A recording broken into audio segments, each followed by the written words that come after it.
remarks. He talked about the abolition of slavery in Islam. I also want to call your attention to the fact that in addition to today's talk, Professor Brown will also be giving a talk on Sunday at the Islamic Center in Wan Chai. So we can give you more information about that if you're interested.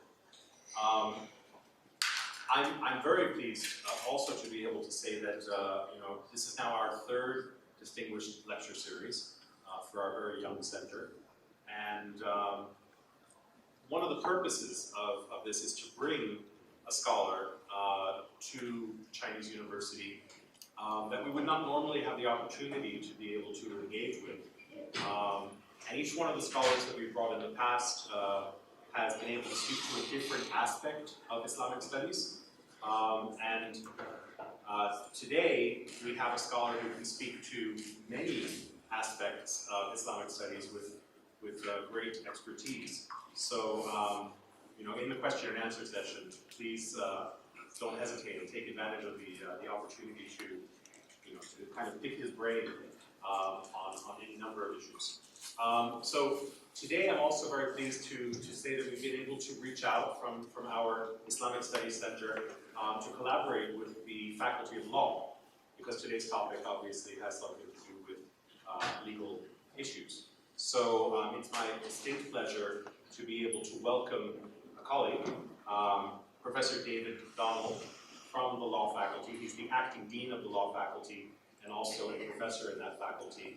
I won't say anything more because I want to give enough time for our main speaker. So, Professor Donald. Thank you, Professor Frankel. Thank you for sharing your riches with us. You're a distinguished visitor. We're extremely delighted to have Jonathan Brown with us today. In the law faculty, because of the history of Hong Kong, we spend a lot of time on East and West European or Anglo-American and Chinese. And we sometimes let other questions fall through the cracks more than we would like to. And so having someone of Jonathan Brown's caliber come and address one of the most important and significant legal traditions in the world and look at the historical development of that is a great pleasure and an honor. And it's wonderful as well to have someone, we share an alma mater, Georgetown, where we covered most of the degrees there between BA and JD, and now the most distinguished school in Georgetown is the one where Professor Brown holds a chair in Islamic Studies, which is the School of Foreign Service. So let's get right to what we all came for and listen to Professor Jonathan Brown.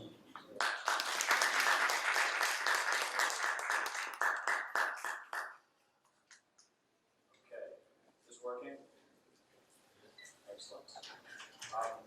So I have this vestigial cough from having a cold a few weeks ago, which is I have these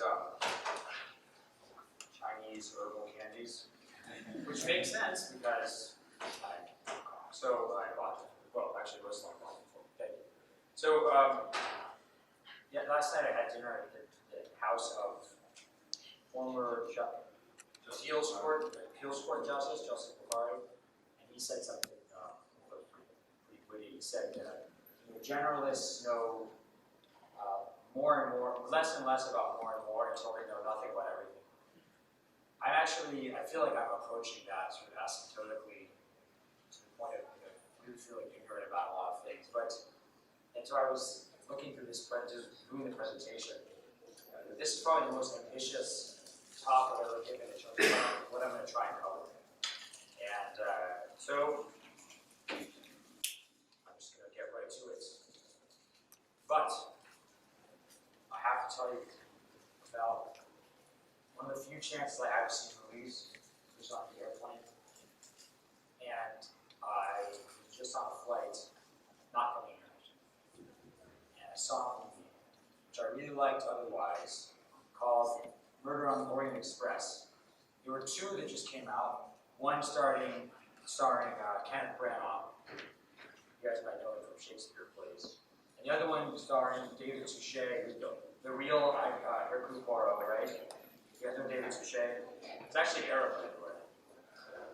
So, the Murder on the Orient Express is Agatha Christie's story, and they're on the Orient Express, which goes from Istanbul to Paris or something like that. The train. And so Hercule Poirot starts out in Istanbul, getting on the train. But of course, he's in the Muslim world.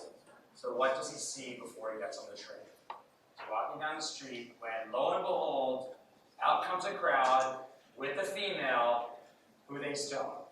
Because if you've ever been to a Muslim country, you know every other day someone's getting stoned on the street, right?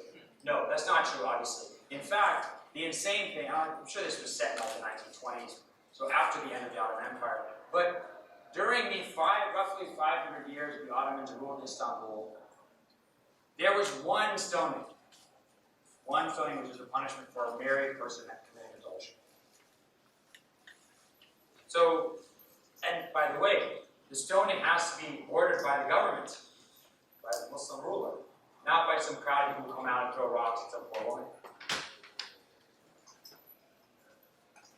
Why? Now, stoning, as I said, is a punishment for a married person committing adultery in the Quran. But does that mean that only one married person committed adultery in 500 years of the Ottoman rule of Istanbul? No.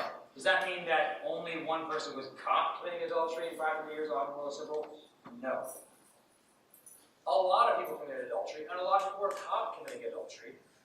So why weren't they stoned? The Quran says, well, actually, the Quran doesn't say. The Prophet Muhammad says that the punishment for a married person who fornicates is stoned. That's the law of the Sharia, God's law in Islam. Why weren't people punished according to it?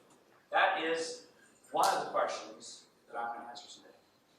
Hopefully, it should entice you if you're not already interested in the subject. All right.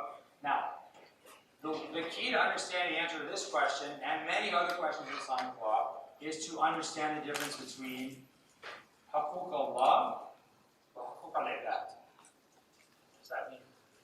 Hukuk is the plural of haq. Haq means a right. Well, haq means actually a lot. It can mean truth. It's one of the names of God is al-haq, the truth. It means right.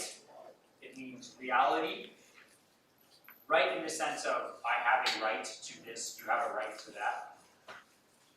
Hukuk is plural. So actually today, in the modern Middle East, the law schools are called Kulliyat al-Hukuk, the colleges of studying rights. So Hukuk Allah means the rights of God. The Hukuk al-Ibad means the rights of the slaves. You guys have heard the name like Abdullah or Abdurrahman, Abdurrahim, things like that, these Muslim names. Abd means slave. Ibad means slaves, plural. Abdullah means slave of God. Abdurrahman means slave of the most merciful, i.e. God. Abdurrahim means slave of the most compassionate, i.e. God. People, the Quran, one of the main words terms that the Quran uses to refer to human beings is Ibadullah, the slaves of God. Human beings are the slaves of God. And in case any of you have read the New Testament, maybe in English translation, you see Jesus talking about the servants of God. This is actually a selected translation of the Greek word doulos, which also means slave. So the idea that worshippers of God are termed slaves of God, this is actually very common in the Near Eastern tradition that gave us both the Bible and the Quran. So the Hukuk al-Ibad what that means is the rights of the slaves of God, i.e. human beings. It literally means it's essentially human rights. It means the rights of human beings. Which is interesting because in discussions around human rights, there's a lot of discussion of exactly when our concept of human rights, Western or global Western concept of human rights emerges, When is the term first used? And one of the first people to use the term actually is Thomas Jefferson. In one of his letters, I think, he uses the phrase human rights. But Muslims don't get credit, apparently, because they were using the term rights of human beings, human rights, from essentially the beginning of the Islamic legal tradition. Now, we'll talk a bit about what these different two sets of rights are and how they work. But it helps to have in the side of our mind a distinction from the Western legal tradition, the Roman legal tradition, we talked about this earlier, right, of public law and private law. What is private law? So private law is, if I have a contract with James, we have a legal agreement. If I go and punch James in the face, or let's not make it that dramatic, I run over his foot with my tricycle. Why would I be riding a tricycle? My heavy-duty three-wheeler, I run over his foot, and he says, "You have damaged my body, and you need to compensate me for this." That's private law. If we have a disagreement over employment or something like that, that's private law. Now I'm going to have to go away and deviate from you. If I'm married to somebody, this is an agreement between me and her, that's private law. That's an agreement between individuals within the community. Now, the dispute resolution may actually involve the state or the government, in the sense that when I run over James's foot with my heavy-duty three-wheeler, he might just come up to me and say, "Jonathan, I just paid a big hospital bill, you need to pay me." But more likely, since I'm not going to pay him because I'm not a jerk, he's going to go to the courts and sue me, right?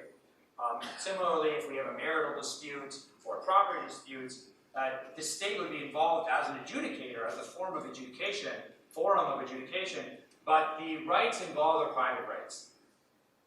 Okay, so what is public law? Public law is the relationship between individuals and the state, the government, or maybe between elements of the government itself. So the government's own administrative laws about how it functions, that's public law. Other things, what are your obligations to the government? Paying taxes, serving in the army, things like that. All the legal issues that could be generated by these relationships between individual citizens or subjects and the government, these are public law issues, right? Now, there can be overlap here. How? Let's say I haven't accidentally run over Davis foot with my heavy-duty three-wheeler. I get a baseball bat and I go and I hit James in the back. I hit him in the leg because I don't like him. He insulted me earlier. Now there's a private law. I've damaged his body and I owe him money. But now the government's also interested. Why? Because of law and order. Like, wait a second, we can't have people going around hitting each other with baseball bats every time they get in a disagreement. So this is what we call criminal law. Criminal law means there are certain actions of violations of another person's rights that are also violations of a public right. And it's interesting, if you go back to very old, like super duper old Anglo-Saxon law, you have the idea of the wit, or the wergeld, or the blood wit, the money that a person is worth. So if I kill James, James is worth a certain amount of money, and I pay his family, I compensate his family. But I also have to pay his lord, or our ruler, our lord, our king, because I have disturbed his mund, his peace. So when you have this phrase like disturbing the peace, it doesn't mean like everything was peaceful, we were sitting around drinking bubble tea, and then someone hit someone else with a baseball bat. That's not what I'm talking about. The peace is the order of the ruler. So when you have certain kinds of criminal actions, by definition are ones that might be between private individuals, but involve violations of this public peace. So here, murder, or killing somebody, or injuring somebody intentionally, has both a private law dimension and a public law dimension. Okay, now, what are the rights of God's servants? The Quran never uses the phrase rights of human beings. The Prophet, as far as I know, doesn't in any explicit or reliable way say the rights of human beings. This is a concept that Muslim scholars, Muslim jurists, come up with in the sort of about 100, 120, 130 years after the death of the Prophet Muhammad in the year 632. So by the end of the 700s, they're coming up with these concepts. And they're abstracting it, they're drawing it out of the Quran, which is the revelation, Muslims believe to be the revelation of God, given to the Prophet Muhammad in the Arabic language and preserved until today. The Quran's a very small book, and it doesn't actually include a lot of legal material. Mostly it's about the nature of God, the duty to worship God, stories about prophetic biblical prophets and things like that, and warnings about what happens if you don't do good things or do bad things, right? Also, they abstract it from the Sunnah of the Prophet Muhammad. The Sunnah is the Prophet's, Muhammad's authoritative precedent, how he lived, how he encouraged other people to live, the court cases he ruled on, what he said about how you pray, how you fast, right? And they abstracted from this, especially three primary rights. One is what's called in Arabic isma. Isma means right to life is useful, but it's really the right to physical inviolability. So James has isma. I can't kill him without just cause.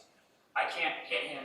His body is sort of wrapped in this isma bubble that can't be violated without just cause. We have the right to property. So I own something. No one can take this away from me without just cause.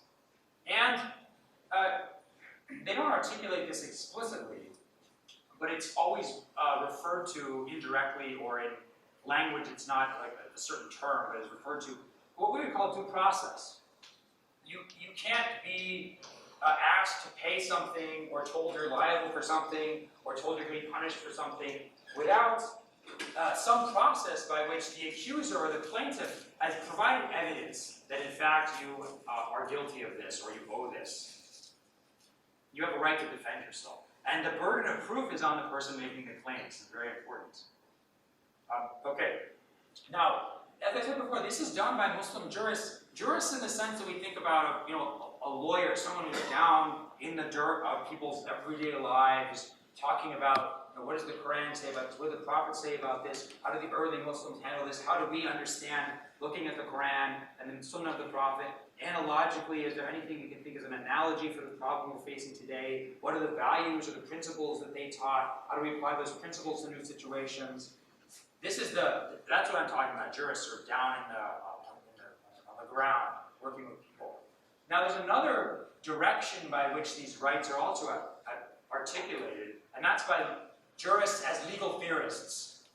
And here especially jurists as people who think about the relationship between what God teaches us in our revelation about human beings, about God's nature, and asking questions about, kind of from a theoretical, almost philosophical perspective, how do we think about what rights human beings have? If a human being is a creature that God creates and is then accountable to God, is then a subject who is addressed by God's revelation and who has certain obligations and certain rights, how do we think about those rights and obligations at a higher level from a question of epistemology or accountability before God? And these two areas of law and theology on the latter part, they come together in roughly the 1000s of the Common Era, and these the kind of legal theoretical perspective says human beings have an inborn right to physical inviolability, isma. They have an inborn right to the capacity to own property. They have an inborn right to due process. Then they articulate other ones. They have a right to religion. Sure, human beings have a right to religion. What does that mean? That means you have a right to practice a religion. And no one can tell you can't practice that religion. You have the right to family, in the sense that people have a right to relationships, reproductive relationships that are clear, understood, protected, and then to attachments to their children to their parents. People have a right to reason. This is unusual. What does this mean? People,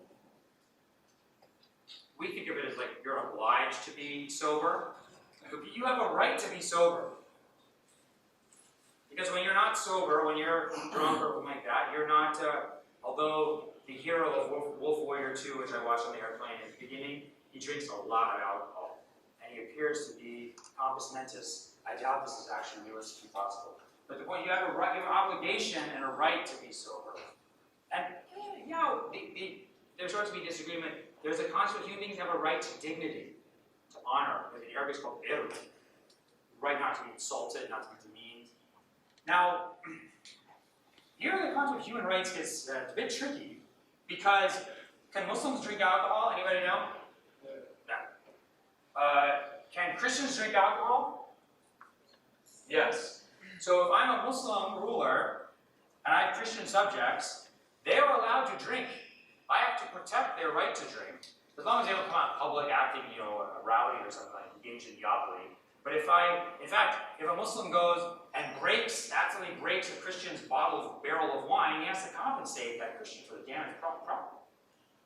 Now, so actually, this is not really human right then to reason, because I'm saying Islamic law says he has a right to drink because it's allowed in his religion. And dignity then becomes all the problematic, because, for example, in a lot of parts of Islamic civilization, it was technically illegal for a non-Muslim subject to build building higher than a Muslim. Because this idea that, no, Muslims are the elite, Muslims are the ruling class, and these other non-Muslim minorities, they're welcome, we protect them, they can practice their religion, but they are subordinate to the Muslims. So here, even dignity starts to become something that's not absolute for every human being. So, but when you want to talk about human rights, or the rights of God's servants that are universal across all human beings, right to physical inviolability, right to property, and right to due process. We can also create rights. So going back to James and I as an example, if we have a contract where James says, Jack, come and mow my lawn every week and I'll pay you $10 or whatever, and we sign this contract, then we've actually created a right. He has an obligation on me, I have an obligation on him, I can make demands of anything he has on me. Now, does everyone understand that? Is anyone saying, what the heck did this guy just say? Okay, I'm going to go with clear. What about the rights of God? Now, according to the Prophet Muhammad, in one of his sayings, in the Sahih Bukhari collection, the right of God, the ultimate right of God, is to be worshipped alone. God should be worshipped with no partner. No other gods, no demigods, no children, no nothing. Only the God deserves worship and veneration.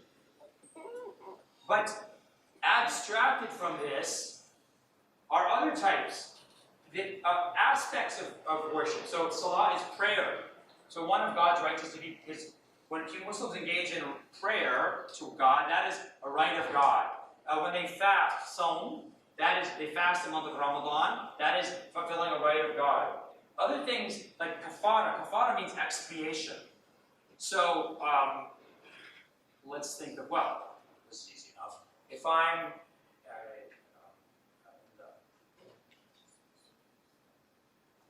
way Muslims are Hanafi, right? Okay, yes. So if I'm a way Muslim and it's Ramadan and I am sitting there cooking my food for the meal at iftar, and we'll break the fast, but I say, you know what? I'm so hungry and this congee smells so good that I'm going to take a bite of it. I just don't care. I'm seized by a moment of utter desire for this food. Not only have I violated, broken my fast for the day, and I have to redo that day of fasting, but I also owe expiation to God.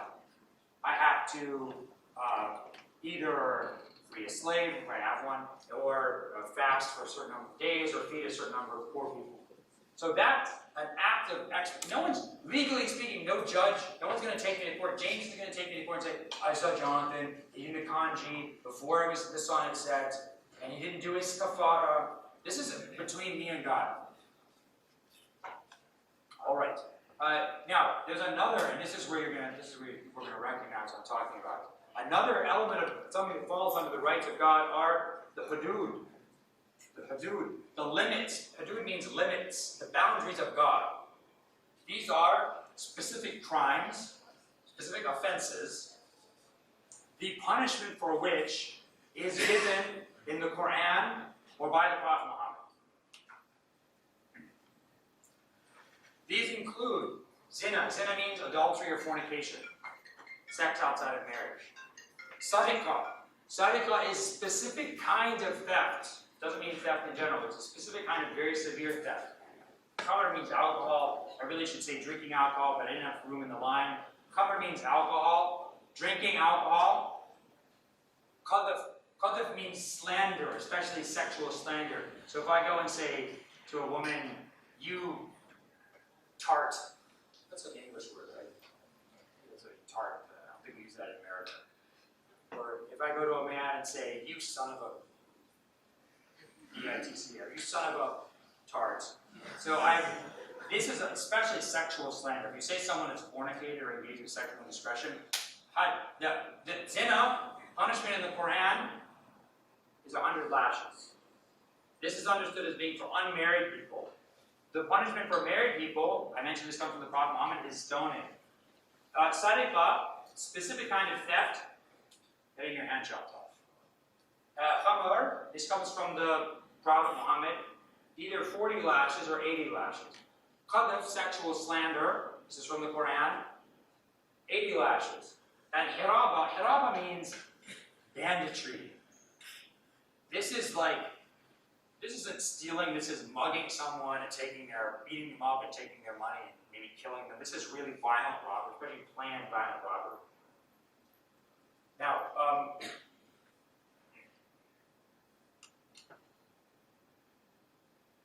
just want to check something really quickly. Something very important to keep in mind. God's right, you cannot hurt God. If you don't worship God, or if you worship another God, or if you say you're an atheist, or you curse God, it doesn't hurt God. Nothing hurts God. So, if you commit one of these hudud crimes, you haven't hurt God. God is all merciful. As the Quran says, His mercy encompasses all things. God, as the Quran says, has written for Himself mercy. Has ordained mercy in an hadith. The Prophet says that God's mercy supersedes, overwhelms His anger. So, what you find, and this is actually not unusual in pre-modern legal systems, you have very severe punishments for this hudud, but it's extremely hard. In fact, it's almost impossible to convict someone of these crimes. Why was only one person in 500 years of Ottoman rule in Istanbul stoned for adultery? Not because they weren't having sex outside of marriage. Because in order to prove that someone has committed zina, you have to have 4 upstanding male witnesses who, as the Prophet said, and this may be the first time in the history of this university, a lecturer does this, but I have to do it. It's my academic duty to do it. The Prophet says they have to have seen the eyeliner applier go into the case. That's what the Prophet says.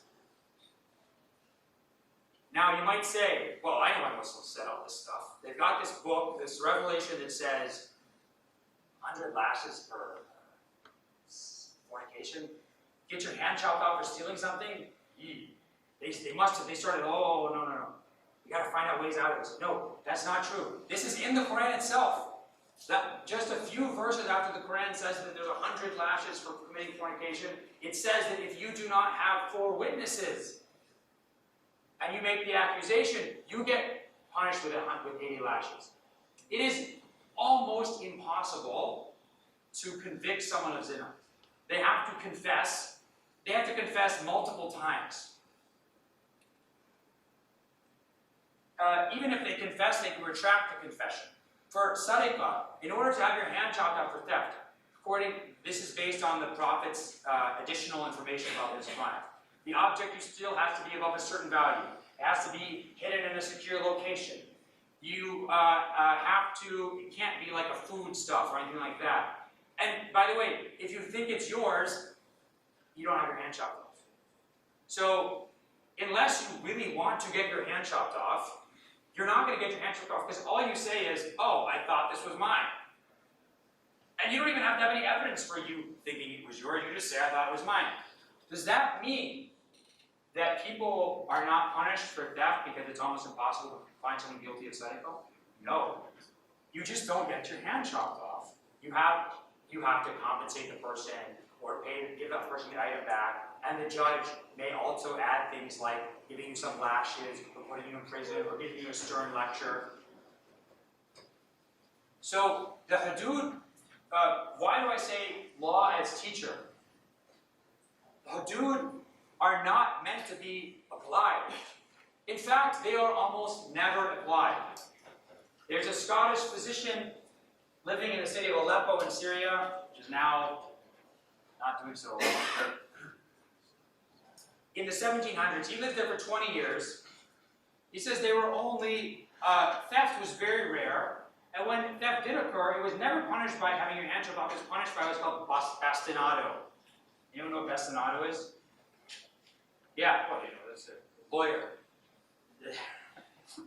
It's when you take a reed and you hit people on the bottom of their feet.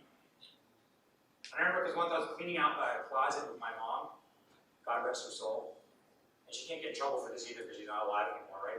We were cleaning out, and we found this like long reed, and my mom said, "Oh, that looks like a bastinado reed." I was like, "What's that?" I was about maybe 10 or 12 years old. She explained to me what it was. I said, "Oh, that's not good. That wouldn't hurt anybody. Look at this thing." She said, "Okay, try it out." I lay down on the bed, whacked the bottom of my feet. It was extremely painful. So I've been bastinado as part of an education process. Why is it law? So why is law here a teacher? Because even in, let's say, in the United States, there's all sorts of laws that exist that aren't applied. For example, littering. Everywhere you go in the U.S., it says fine for littering $5,000 or 3 months in prison or something like that. Now, I actually met a guy who did get in trouble for littering, so I can't say this. I've never heard of this, but put it this way: people litter a lot. And this doesn't, there's no punishments for it. It doesn't mean that, because what it means is that the law here isn't something that's meant to be applied, it's meant to be a teacher to point you in a certain direction about how the society and the government, as the voice for the society here, wants what they want, what shape they want that society to take, what values they want to embody. And another thing, by the way, in case you're wondering, why you have a legal system that has very severe punishments, but then it's extremely hard to actually implement those punishments, so you have lower punishments. This is also the feature of British law until the 19th century.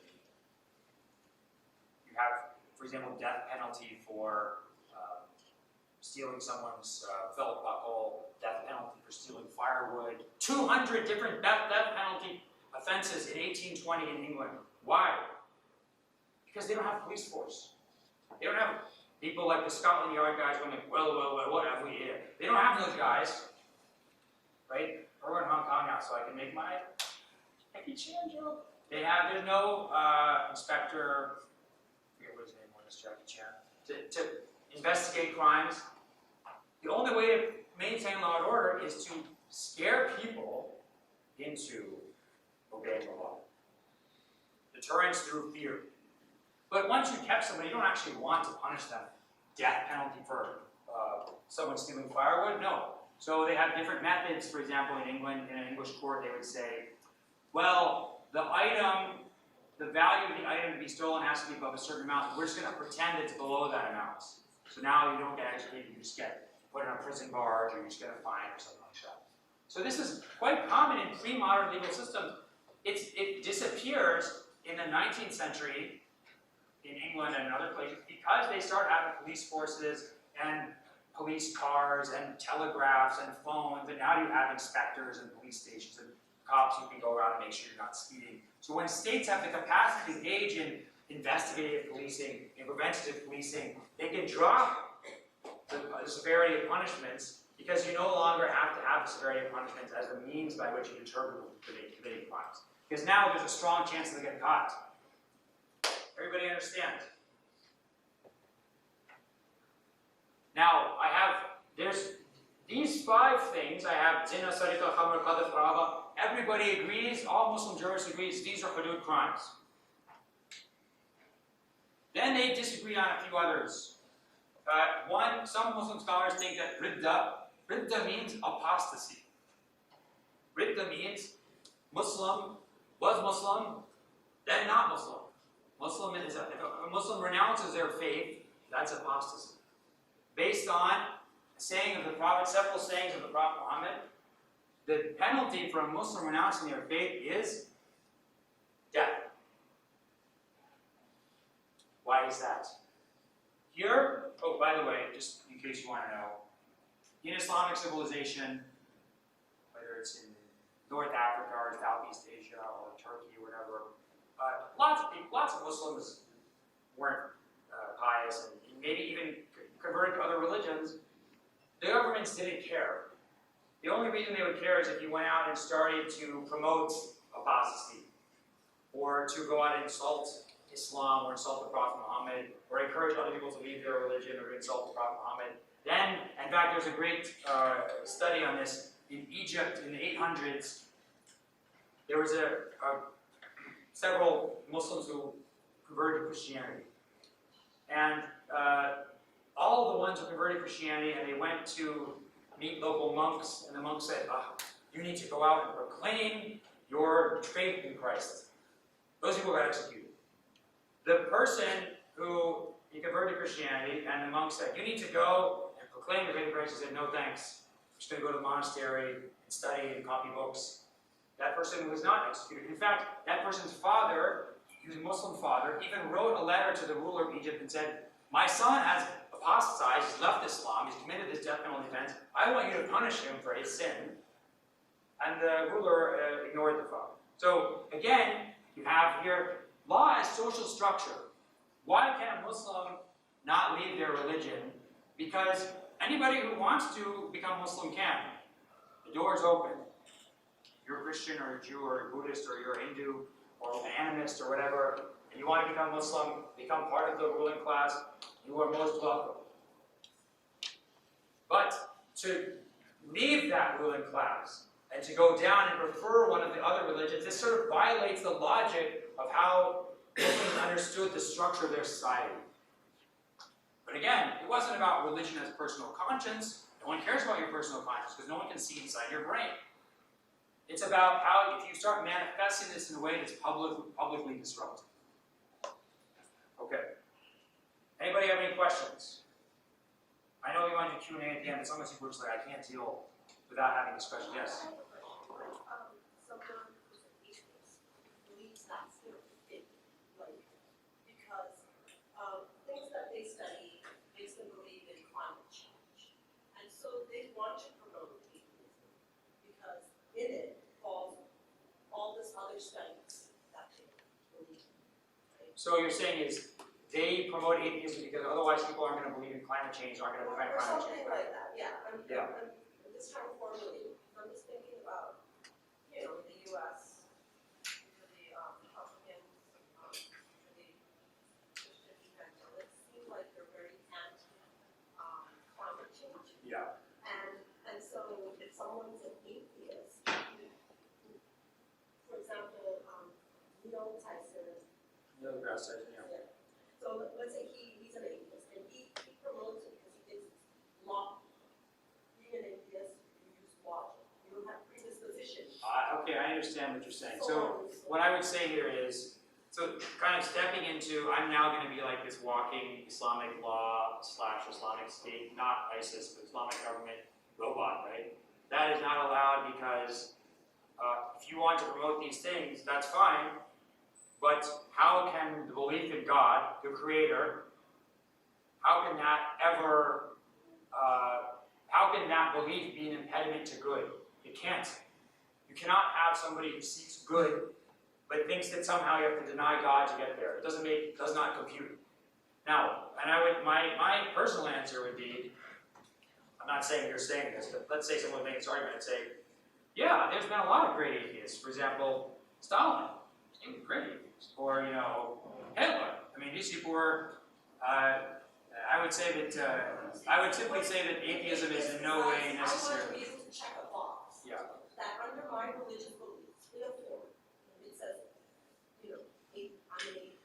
That's my belief. I grew up like this. There's a whole group of people. Yeah. People with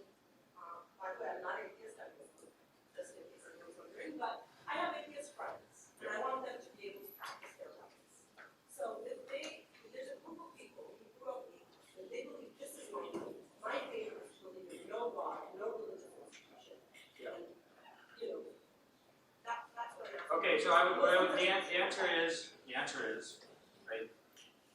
And here's where it's important to remember, the Islamic legal conception of the world, right? Public-private divide is extremely important. So if you personally are atheist, and you sit around with your friends in a coffee shop and talk about how stupid religion is, you can even write poetry about it. We don't care. In fact, one famous Muslim, Abu al-Ma'ari, died 1058, sorry. He said, اثنان أهل الأرض عقل بلا دين وآخر دين لا عقل له, right? The people of the world are two types: people with religion and no brains, and people with brains and no religion. This guy died a natural death. So Muslim rulers, Muslim jurists didn't care as long as you weren't going out promoting this idea. And they said, look, atheism had no value.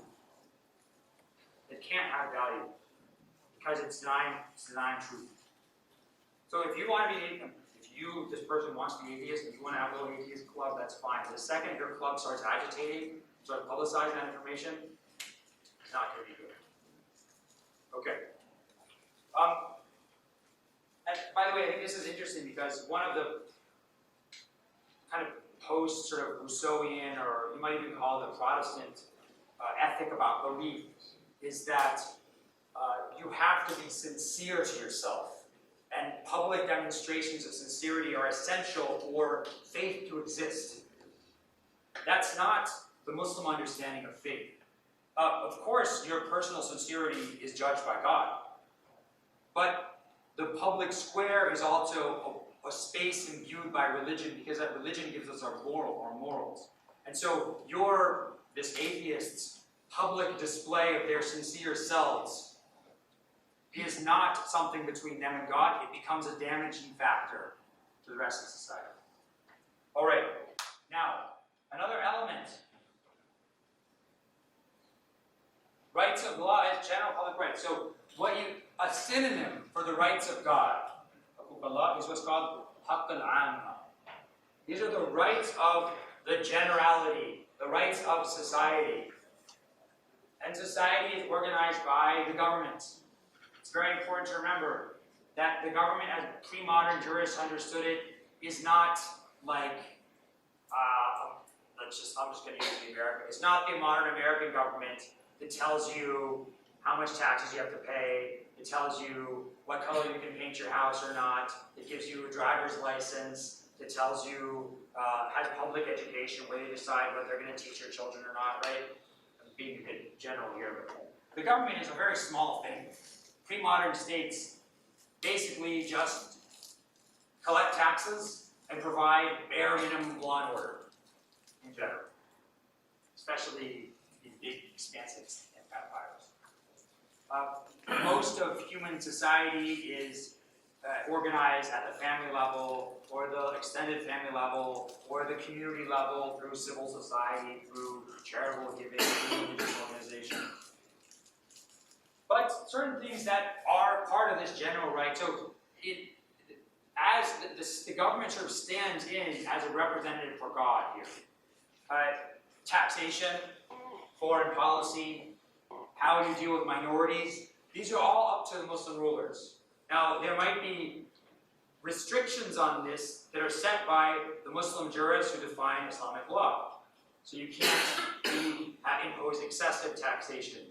You have certain rights and obligations to religious minorities. But, for example, if a Christian community comes and says, we want to build a church, or we want to refurbish our church, it's up to the ruler to decide whether he wants to do that. Ultimately up to the ruler. Okay. Another area that falls under the right of God as a general right is slavery. Why? Because only God can take people's freedom away. All human beings are born free, and no one can be enslaved except if God gives permission for that. In the case of Islamic civilization, Muslim armies defeat non-Muslim enemy outside of the Muslim realm. Those prisoners can be enslaved. But those people's status as slaves is the right of God. And as the Prophet says in one hadith, God wants freedom. And as a legal principle that's later established by Muslim jurists is, God, the lawgiver, looks expectantly towards freedom. So what does this mean? That means that if I'm a Muslim and I have a slave, right? And I used this example yesterday, sorry for repeating it, but if I say to him or her, okay, clean up the stuff today, and then after that you're free to go and do whatever you want for the rest of the day. The issue of the word, you're free from my mouth, boom, that person's free, even if that's not what I intended. Because God wants freedom. If I say to my slave, come here, son, boom, he's automatically free. Why? Because you can't own your own children. And I call them son, even though I didn't mean it. So there's a huge incentive to, and kind of an easy process of emancipation of slaves, because God owns their freedom is God's right, and God wants them to be free. Okay, again, we talk about this idea of public law, that there are certain actions that might be actions between two. So if I go to Islam and I kick him in the head and injure him, I've done him, in Islamic law, I've done him a private wrong. He can recover damages to his body from me. If I kill Ruslan, his family can come and say, you owe us compensation for his life. But you also have the public law element. So it is, here, think of this as an example. The way that Islamic law, and actually you go back to very early Roman law too, it says it's not uncommon for human societies to think this way, that they think about injuries as injuries between people and between families. But the second you have states starting to emerge, there's that state interest in public order, in the peace. So let's say Ruslan comes to America. We make a movie about it. Although he's already been there. But he comes to America, and in fact, he doesn't even have any family members, even back here in Hong Kong. Comes to America. Who is gonna, I say to myself, who's gonna bring the claim if I kill this guy? I can get away with murder scot-free, because he doesn't have anyone to make demands on me to recover that wrong. Wrong. If you don't have anybody, the government steps in and becomes your relative, becomes your agent, becomes your guardian. All right. Now, this gets to away from these sort of dramatic issues of law. Everyone understand what I just said? All right. This settings of law here become extremely important. In Islamic civilization, Islamic civilization is a big place. You're talking, West Africa to Southeast Asia, steppes of Russia to Maldives, East Africa, over a millennium. I'm going to be making generalizations, but they're pretty accurate generalizations. I'm happy to defend them if anybody might challenge them.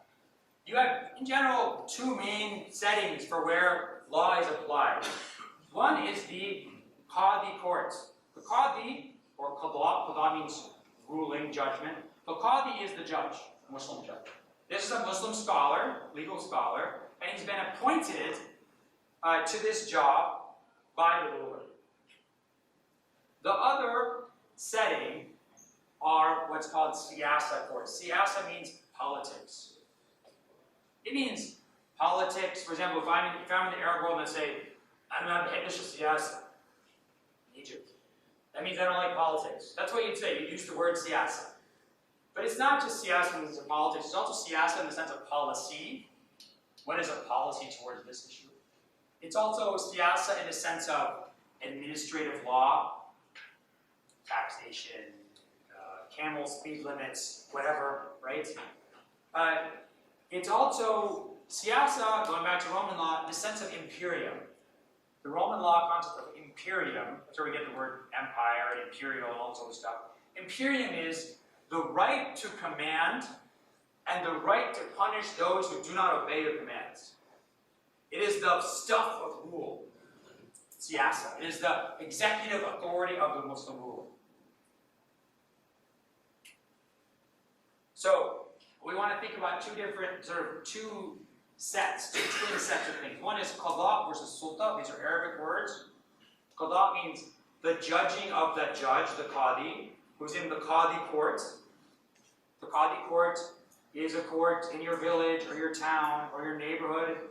in Baghdad or in Cairo or in Istanbul, and the Qadi court sits there, and people come in all day and maybe into the night saying, James owes me 20 bucks. Ruslan killed one of my chickens. My wife says that I'm not giving her enough money and that I'm driving her crazy. My wife isn't cooking food that I find tasty enough. I have an inheritance dispute with my cousin. My ancestor instituted a pious endowment, a waqf, and I'm supposed to be the one in charge of it. My brother's claiming he's supposed to be in charge of it. These are the kind of things the Qadi court deals with. The Qadi applies, is appointed by the ruler, by the Sultan. So this Qada and Sultan is political authority. That's where you get the word Sultan, the power, means literally the authority. And then this maps onto fiqh. Fiqh means jurisprudence. Fiqh means law, not in the sense of like the idea of law, rule of law, legal theory. No, this is law like go to a book of property law. On page 32, it says if someone takes something above this amount of money, that's law in the sense of what you find in a book of law. What the judge is actually going to sit there and apply. That's fiqh. Fiqh is derived from the Quran, the Sunnah of the Prophet, early Muslim precedent, traditions of legal reasoning that Muslim scholars develop. It's a human product. It is followable, and it is plural. So, in Sunni Islam, for example, after the 1200s and 1300s, you have 4 schools of law, 4 different bodies of law. They might agree on 1/3 or something of all issues and then disagree on the other rest of the issues. So in Morocco, you'd pray like this, standing like this. In Egypt, you pray like this. In Saudi Arabia, you pray like this. In Morocco, in Saudi Arabia, when you go down to pray, you come up like this, you raise your hands. Whereas in Istanbul, you would go down like this and come up and not raise your hands. This is an issue of law, or it might be about some issue of marriage or divorce. Well, there's disagreements between these different madhabs that are schools of law. So the judge, the Qadi, is sitting in the Qadi court applying his madhab. Then there's the ruler, the Sultan. What does he do?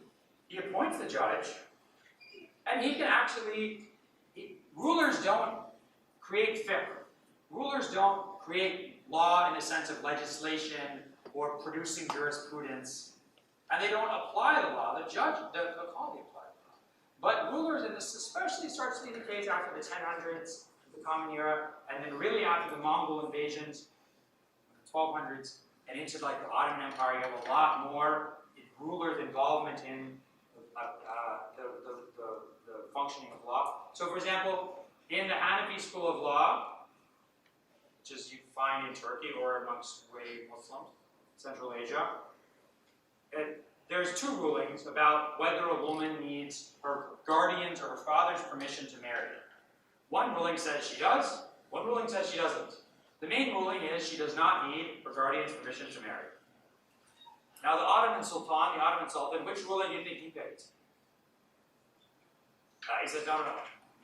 We're going to say you need to use the ruling that says the woman needs her guardian's permission. The ruler can also do something very interesting. It's called taqyid al-mubah, which means restricting the permissible.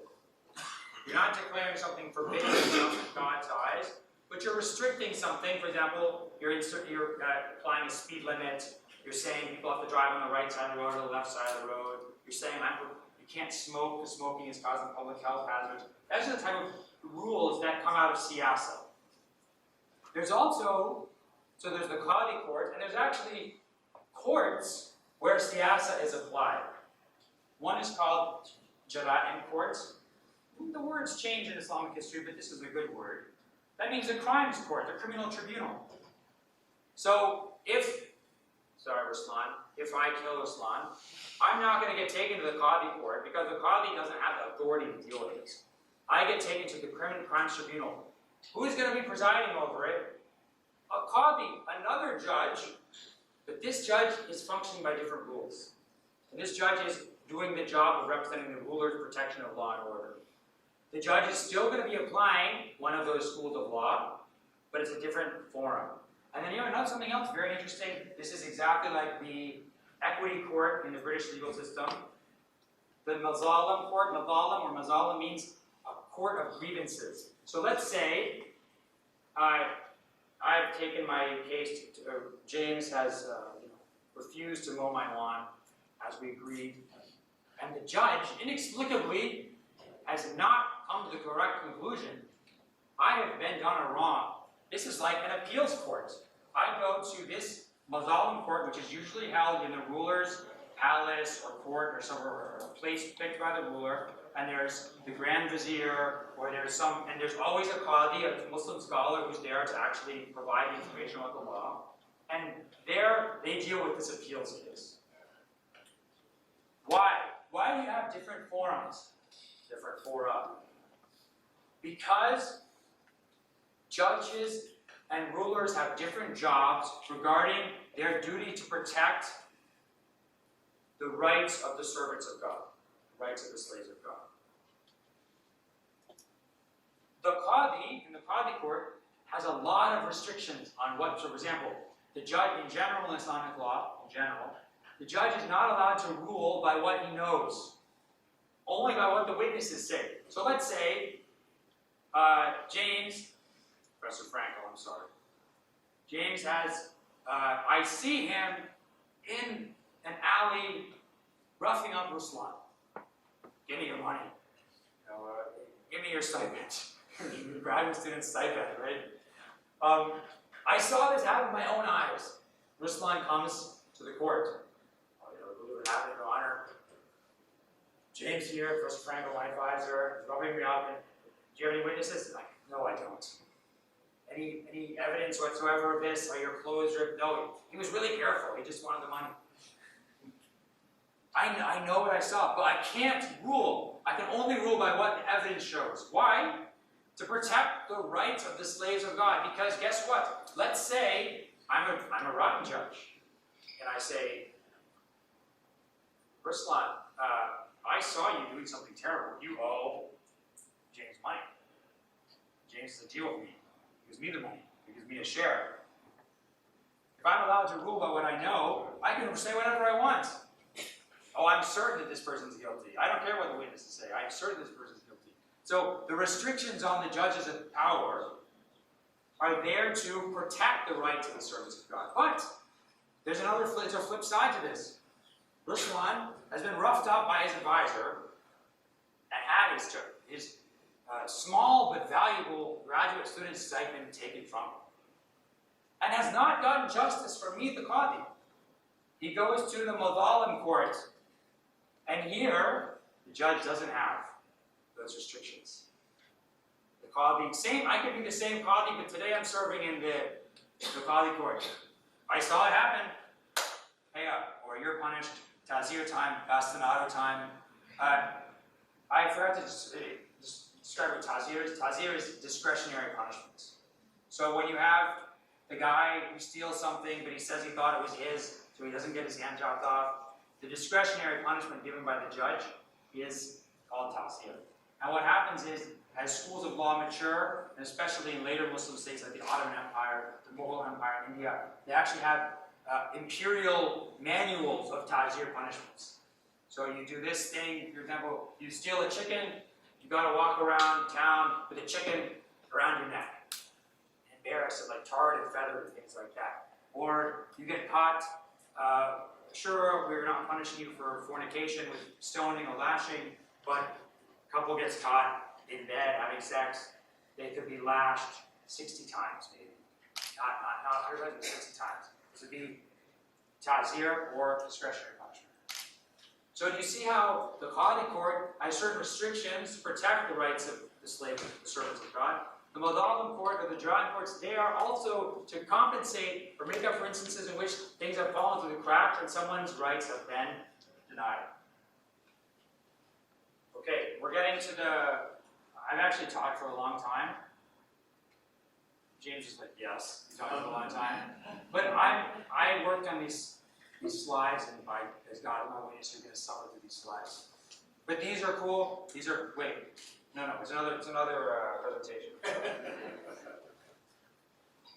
Such is my affection for the people of Hong Kong that I'm going to I'm going to show you the inside of, which I never do. I'm so obsessive about it. Okay, here it goes.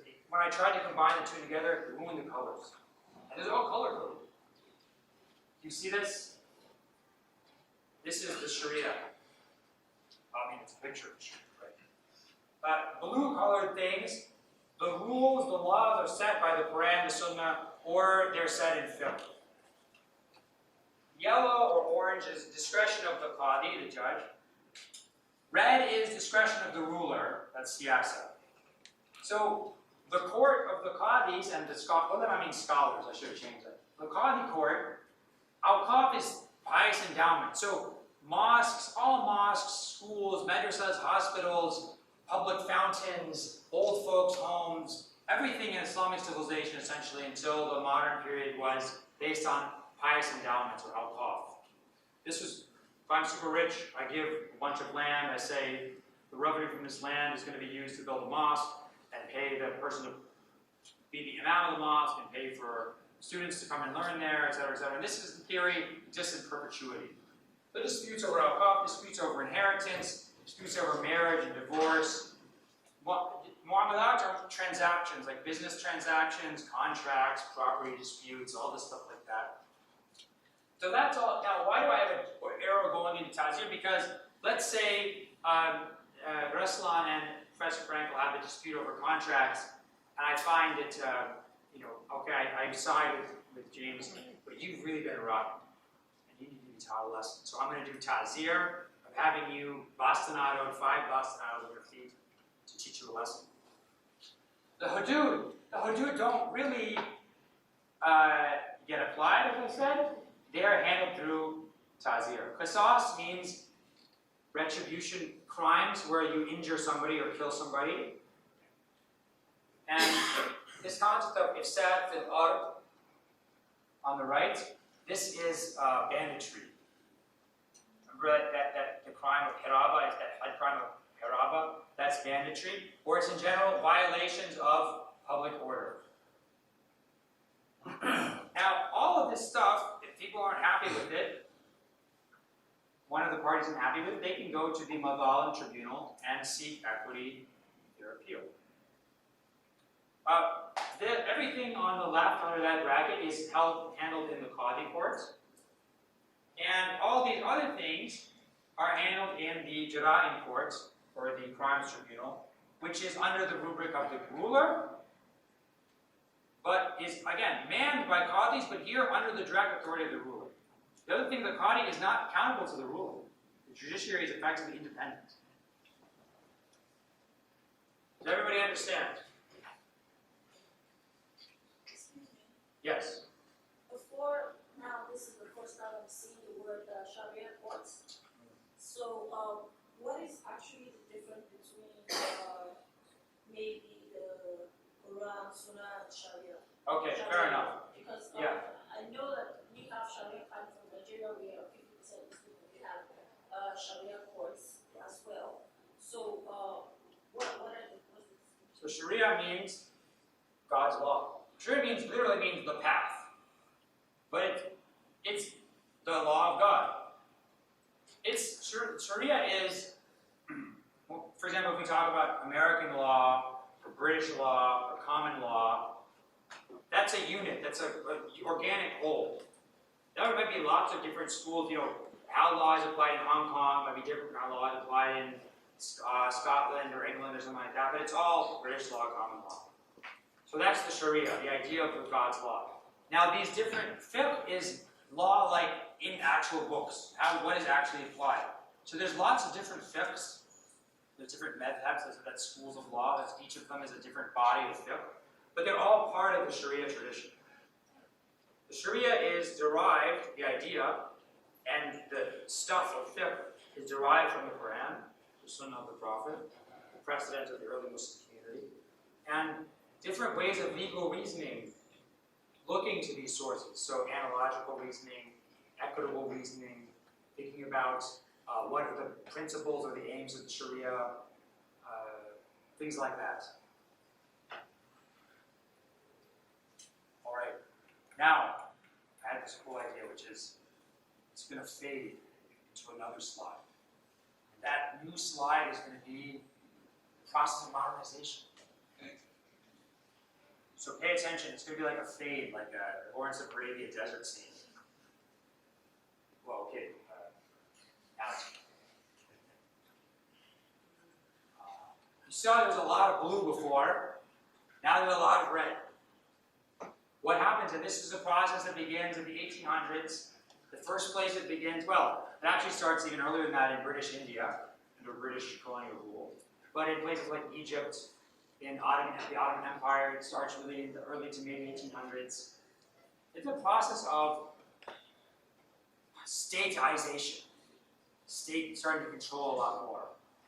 And some people might, one idea is that this is they're copying Europe. It's not really true.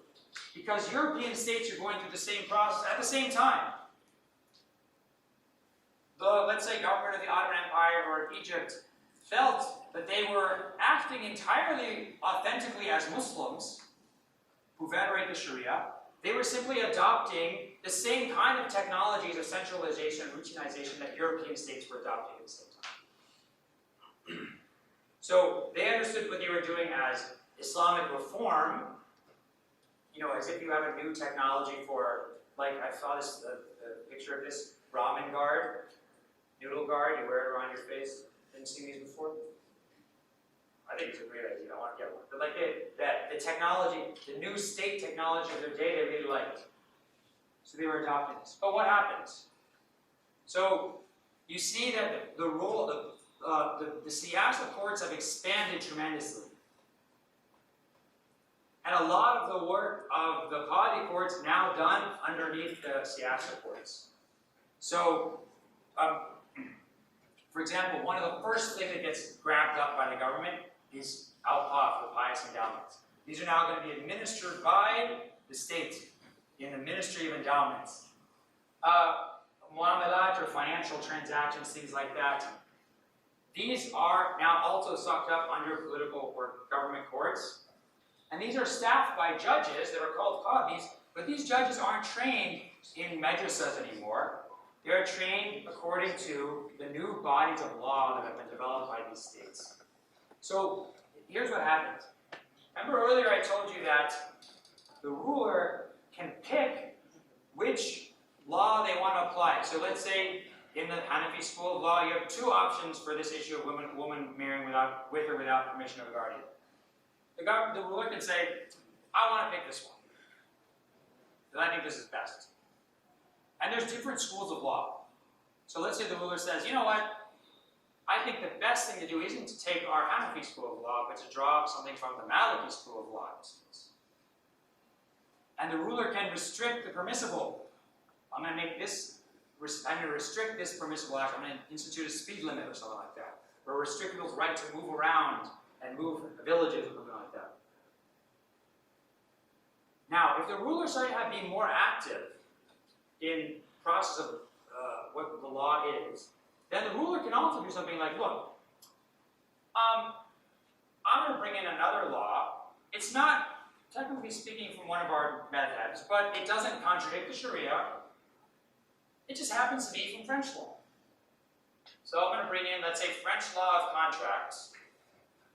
We've cleaned it out, we made sure nothing contradicts the Sharia. I'm going to institute this is my choice of law.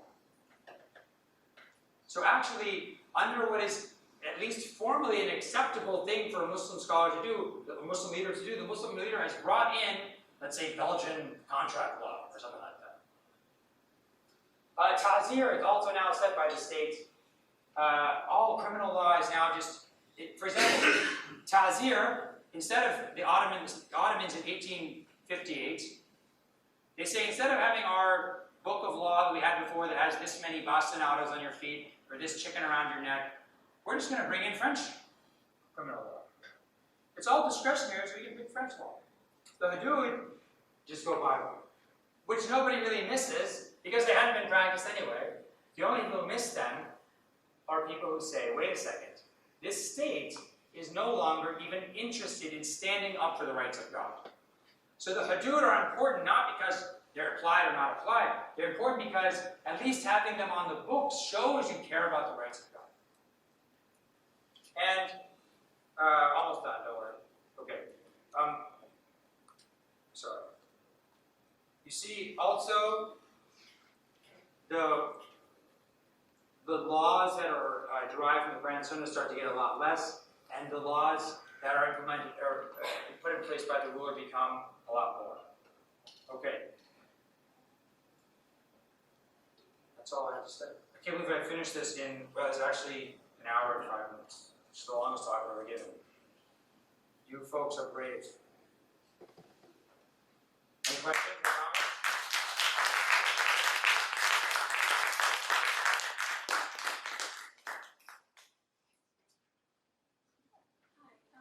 Thank you for this presentation. My name is Veronica, PhD student here. I actually came because I have an interest in understanding more about victims' position in Islamic law. So I'm doing a research on victims and a better interest for them at international criminal court. So right now I'm looking into different legal systems and what has been victims' rights in the past and what it is now.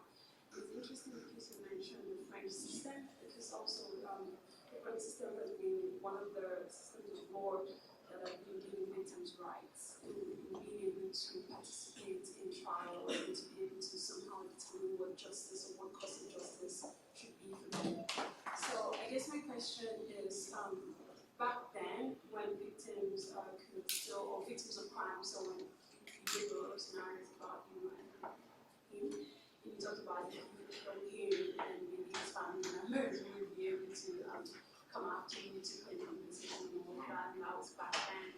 I want to understand what is the difference now that there's this process of modernity has happened. What can victims do to be able to determine justice for themselves? And back then, I don't know if it was back then or now, when the states also had a lot to say to be able to control public order. How much were they able to protect justice for victims? I really just want to understand how Islamic law works for victims' justice.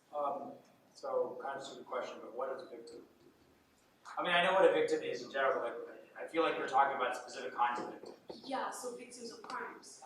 And in this case, I'm actually dealing with international crimes, but of course, things like murder, rape, nowadays slavery, of course, and things like that.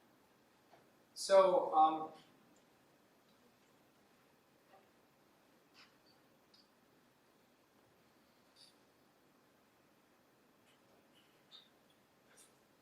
in one sense, I'm going to try and answer this in a productive way. In one sense, Islamic legal tradition is not a kind of victim's law tradition. Why? Because there's a very strong presumption of innocence. The burden is always on the person making the claim. And that can be reduced by circumstantial evidence. Like if, if I see somebody coming out of a building and with a crazy look in their eye and a bloody knife in their hand and blood all over them and they're going, ah, and inside there's a person who's stabbed to death. Like that, no one witnessed it happen, but that some circumstantial evidence can have a lot of power. But there's still this real need for direct eyewitness testimony. There's a distrust for things like, there's not a distrust, but there's a lot of concern about admitting other kinds of evidence. Hearsay, written testimony, things like that, documentary evidence. It would be accepted, but it would always be, there'd always be an idea that we should watch out for this material.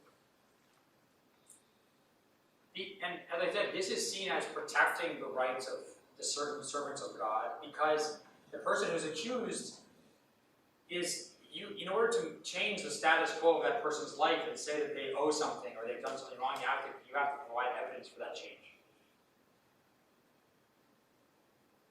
On the other hand, these other mechanisms, especially things like the Madhalim court, create venues for victims, basically.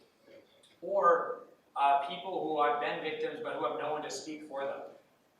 So one of the things about the Madhalam court that's different than the Qadi court in general cannot do suo moto. The judge can't start a case by himself. He can't investigate something by himself. Someone has to come with a claim. Madhalam court can investigate things on their own. So there's a lot more space for victims' rights. The Sharia tradition would vehemently recognize the rights of victims.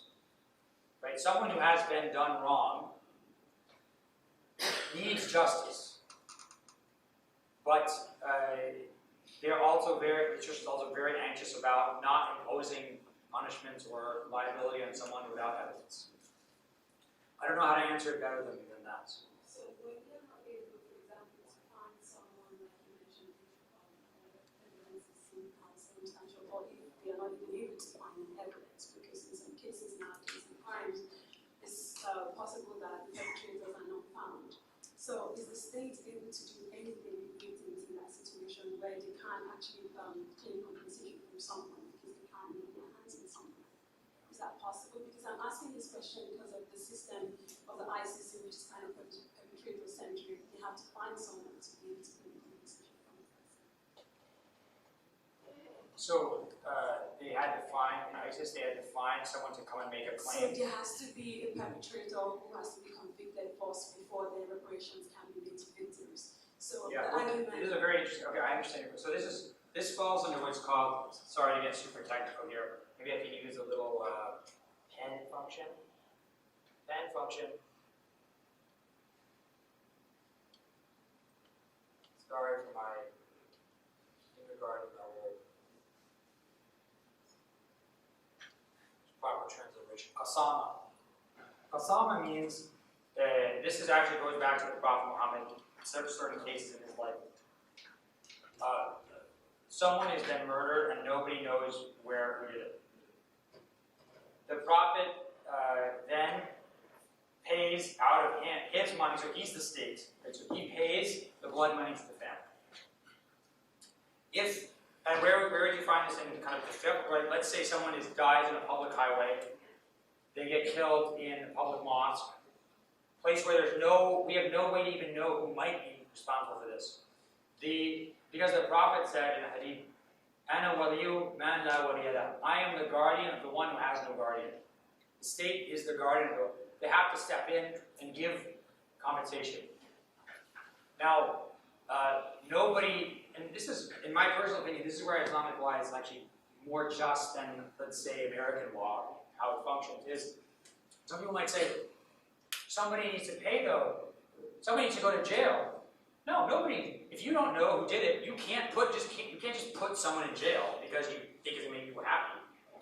But in terms of compensation for payment for punish for suffering, the government can do that. Thank you. My pleasure. I can take two questions at the same time and then I'll answer them. Hopefully answer them.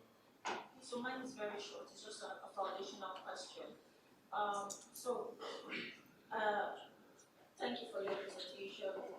Learned quite a lot, but I just wanted to know, the background to these the concepts you're talking about. I'd say, is there and what is the difference in terms of modern Islamic law between maybe philosophical or jurisprudential differences between Sunni and Shia? So are these two concepts you're talking about derived from one of them, or both of them, or are they sort of mixed?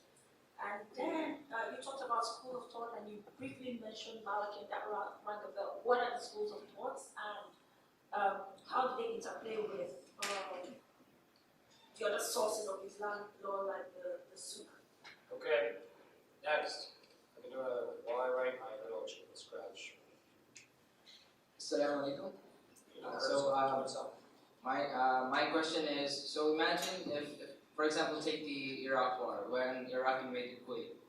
And so is it possible for an Islamic country to take partners of a different faith, because the Quran says that you should not take partners of the unbelievers when, for any cause, or I'm not pretty sure, but then I need some clarification on this. Okay, boy, a lot of interesting questions today. This student session earlier is great now. Just writing these out so we can approximate how a kindergartner would write the names of the four Sunday schools of law. Hanafi, Maliki, Shafi, Hanbali. These go back to sort of eponymous founders of the schools in the 700s and 800s of the Common Era. They end up having, they're developed by early generations, early sort of schools, circles of scholars, and they're developed and they're refined and built up and expand and contract and create different books of law and different internal pluralism of rulings. Hanafi is Turks, Hanafis. Turk equals Hanafi. Wherever they're Turks, they're Hanafis. And Turks invaded northern India, so Indians became Hanafis, except for on the coast of the Malabar coast where they're Shafis. Shafi is Egypt, Yemen, the Hijaz, all of Southeast Asia, so Indonesia, the kind of Indian Ocean world is all Shafi. Maliki, all of North Africa into West Africa, so that's where you would know it from Nigeria. And then Hanbali is a kind of smaller school. This is basically usually just very intelligent scholars in Jerusalem or in Damascus. But it became Baghdad until through the Middle Ages is all Hanbali. And now you find Hanbalism inside Arabia. But so then that's Sunni and Shia. In Shiism, it depends if you consider Zaydis in Yemen to be Shiites or not. I mean, it's sort of debatable whether that should be considered. And so in Yemen, there's a certain kind of, in the mountains of Yemen, there's one Shiite group. In Lebanon, in southern Iraq, in Iran, and Shiites in Afghanistan or South Asia, India, Pakistan, these are Imami Shiites. They have what's called Jafari School of Law, or the Imami Shiite School of Law. Actually, Sunnis and Shiites are very similar in their law, in their fiqh. Where Sunnis and Shiites differ in the conception of history, political history, and eschatology. What will happen at the end of the world, what matters at the end of the world. But if you actually look at, let's say, dietary law, or prayer, or criminal law, or contract law, they're all in the same conversation. So you can say, oh, well, Shiites play with their hands down. Well, so do Malikis. Shia don't eat shellfish. Neither do Hanafis. So there's, in law, it's actually one of the areas where they're very similar. They might follow different paths or have different arguments for why they come to a certain conclusion, but usually the conclusions are part of the same conversation. So this that you've taught us, is it part of, when you say there's some differences in law, is it part of Sunni or part of Shia, or is it? Well, why is this? This has all been a Sunni discussion. Why? Because until relatively, it's essentially, with a few exceptions in Islamic history, the states we're talking about are all Sunni.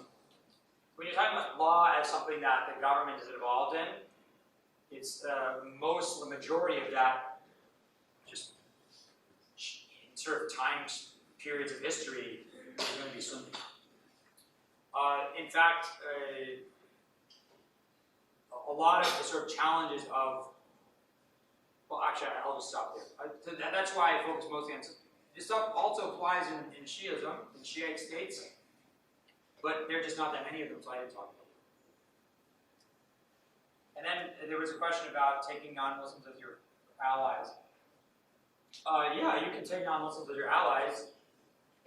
According to the Prophet, took non-polytheists as allies against other polytheists. The issue is, can you take non-Muslims as allies against other Muslims? Boy, I'm not a mufti.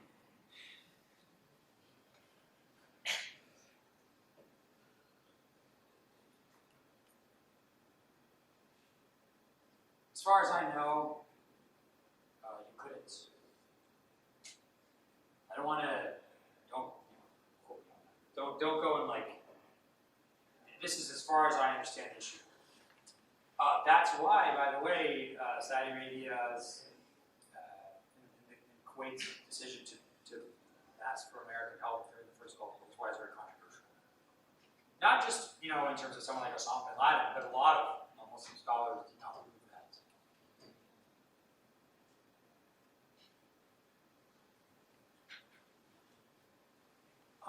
I actually have 2 questions, but you can decide which one you want to give priority to. So the first one, you just said I'm not a mufti. And I think maybe some people might be interested. Yeah, I didn't explain what that meant. Yeah, some people might be interested to know, or to hear more about. I think a lot of people may have heard of fatwa, which is something that didn't come up in the discussion. So a fatwa is a kind of legal opinion, but where does it fit into the Qadi courts and the siyasa courts? Now, I can understand in private law that a legal opinion might be used in an interpersonal dispute, to settle the dispute, or a Qadi may even invoke a fatwa, right? But what about in the siyasa courts? What role do fatwas have in the siyasa courts? Okay. The second question? Yeah. Yeah? It has to do with I know your recent work is on the Mazalim courts, and I wonder, the Mazalim court is really fascinating in that it actually provides a kind of judicial oversight, right, for the lower courts, let's say, or the courts of first instance. Number one, what kind of oversight is there for the Mazalim court?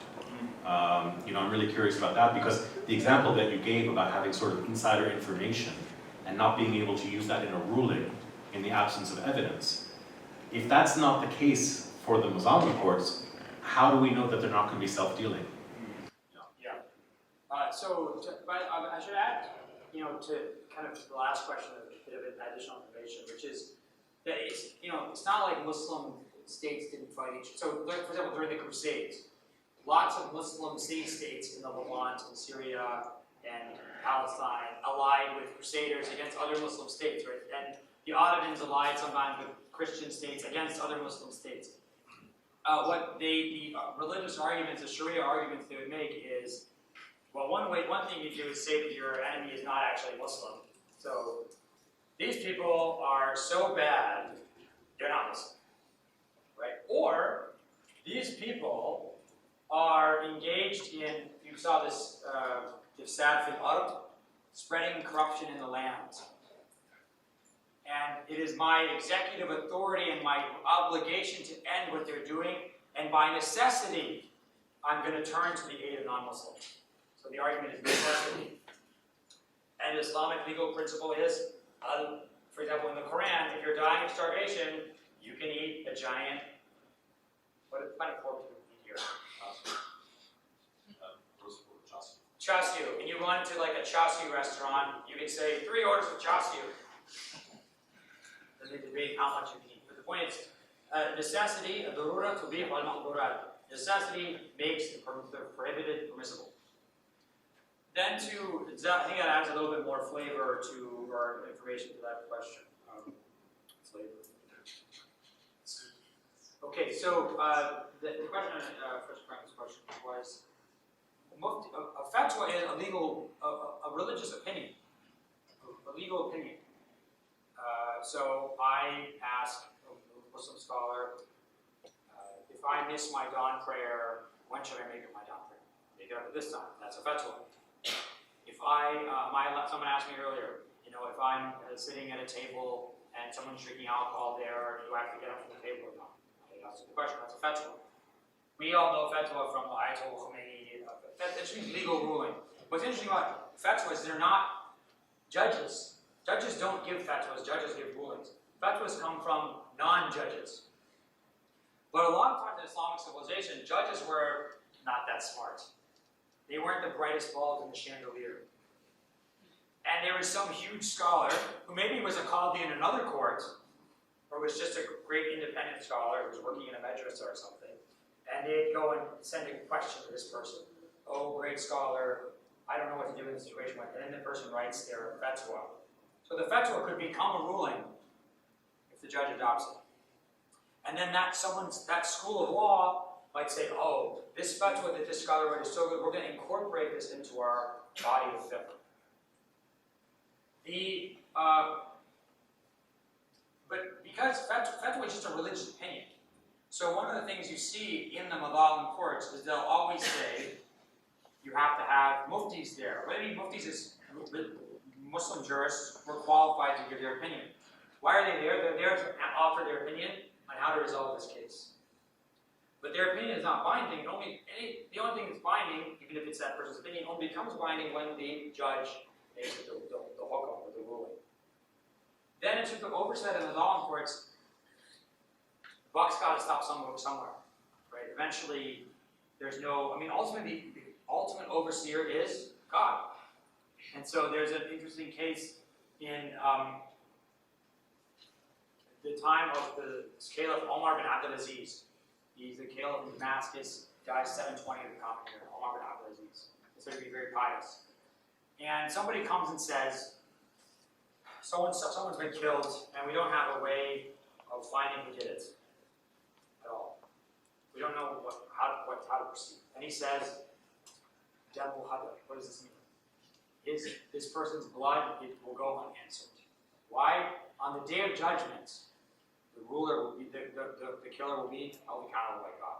So the fact that all crimes, all wrongs done, ultimately will be brought before God on the day of judgment, creates the oversight, the ultimate oversight. So even if you don't get justice in this life, you will get justice in the next life.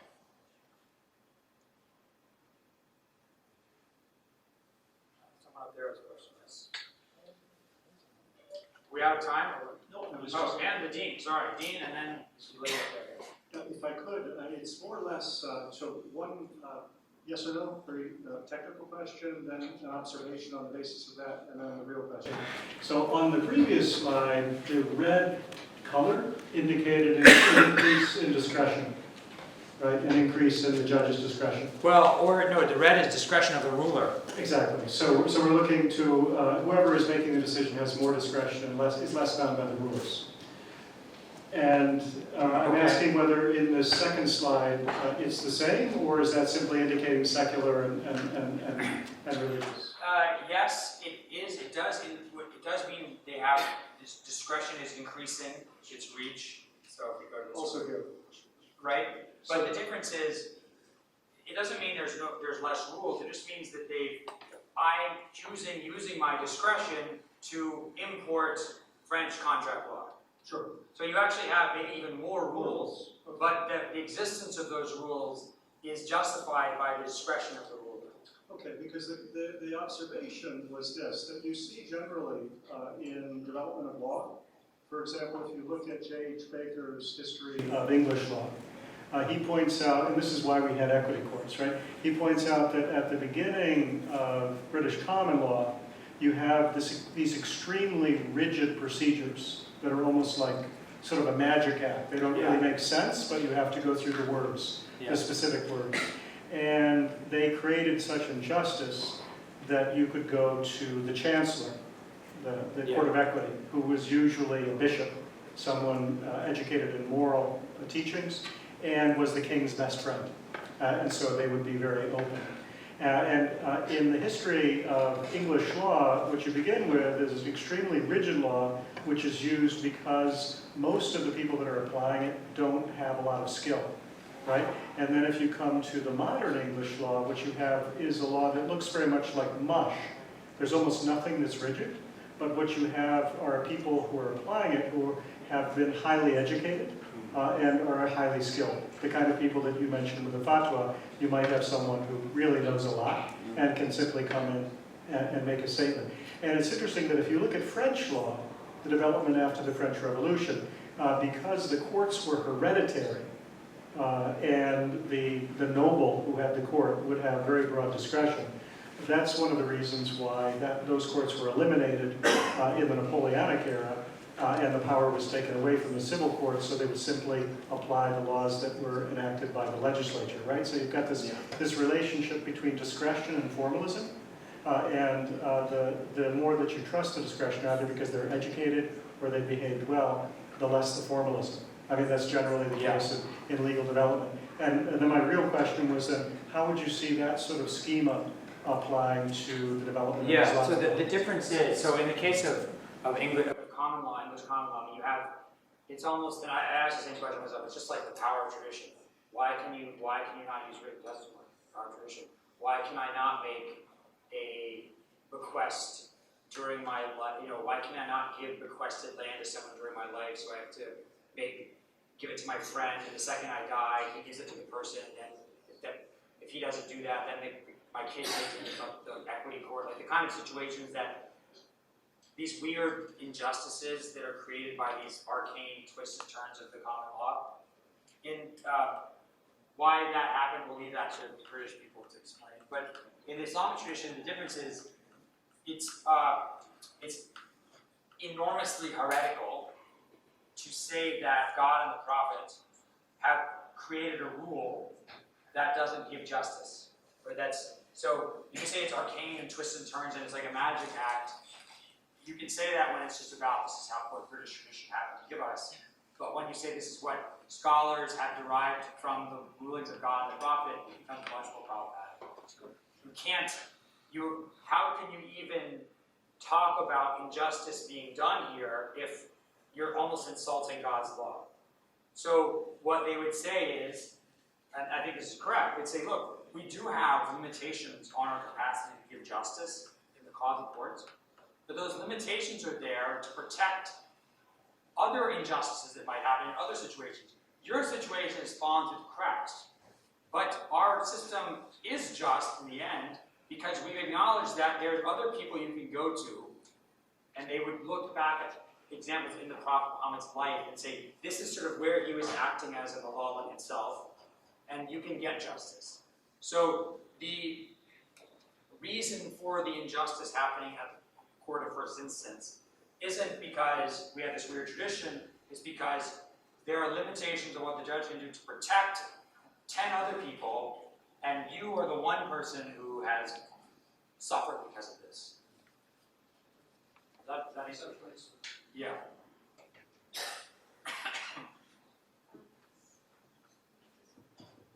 It's working.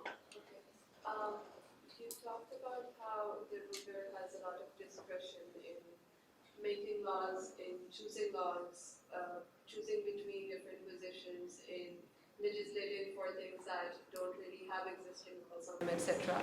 And then when we were talking about the huququllah, you mentioned the category of ibadah, and you said that those are the things that are between you and God, and that has nothing to do with any of these.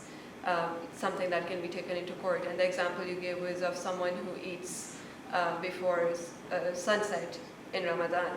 But there are Muslim states where there is such legislation where there is a prohibition on eating in public during Ramadan.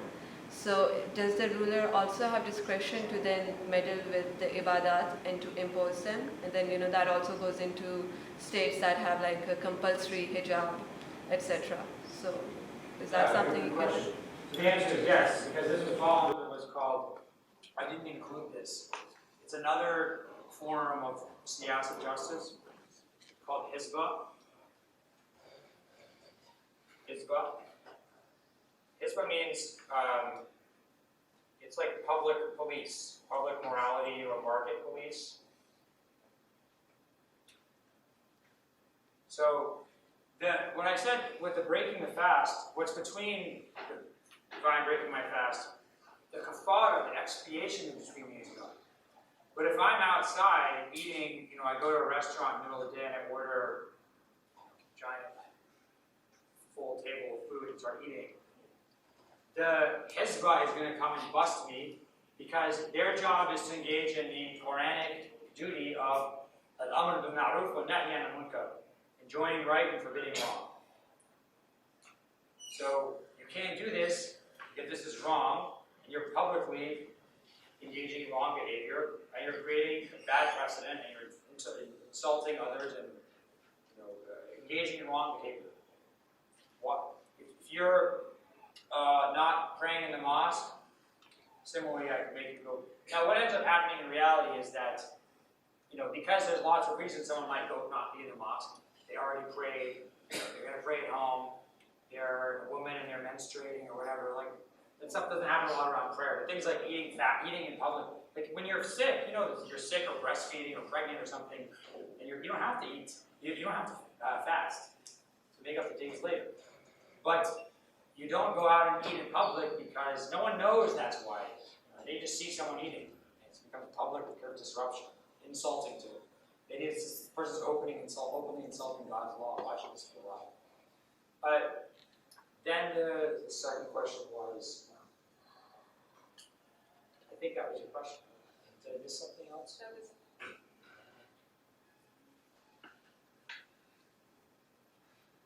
But by the way, there's a very strong public-private divide. You don't go into people's houses. And there's a great example of this during the time of the second Caliph Omar, and then I have lots of other examples in Islamic legal history, where he hears this party going on. He's doing the Hizbah thing. He's out on the streets. He's the second Caliph. And he hears a big booze party, dance party going on, climbs over the wall, yells at the guy, tells him he's being punished. And the guy says, you just violated the Quranic command not to climb over people's walls without permission, not to go in their homes without permission, and you have to offer what's called satr. You have to cover up wrongs. As long as someone's not hurting somebody else, you cover up people's faults. Because you want to give them a chance to repent, and that's between them and God. You don't want to pollute the public space. So Omar is ashamed and he leaves, and he lets the guy alone. So there's a very strong idea you don't go into people's private lives, into their homes, into their relationships, and look for wrongdoing. If someone's getting wronged, they have to come and say, I'm being wronged. I want justice. Yes? I have a follow-up question to the Dean's question, because I think I did not understand your answer completely. So in Islamic law, there's no underlying principle of justice, which can be used to mitigate unfair judgments, because that would be against the law of law. I'm thinking, for example, about those cases where women get arrested for adultery, even though they were raped. So the judges can't apply that, because that would be against the law of law. Yeah, I don't understand this when this happens. This idea of people being, so if a woman gets raped, she hasn't done anything wrong, right? The idea that you would punish someone, like she's not guilty of adultery because she got forced into it. And it's almost impossible to prove adultery to begin with. It's essentially impossible to prove to begin with. So, I'm not sure how, this is just culture, like bad cultural encroachment onto law, as far as I'm concerned. But your earlier question is actually very, very, very, very, very, very interesting. I'm writing a book on this now. It's like the whole point of the book, which is there's a strong, and this is certainly dominant in Sunni Islam. Justice is the Sharia. Sharia is justice.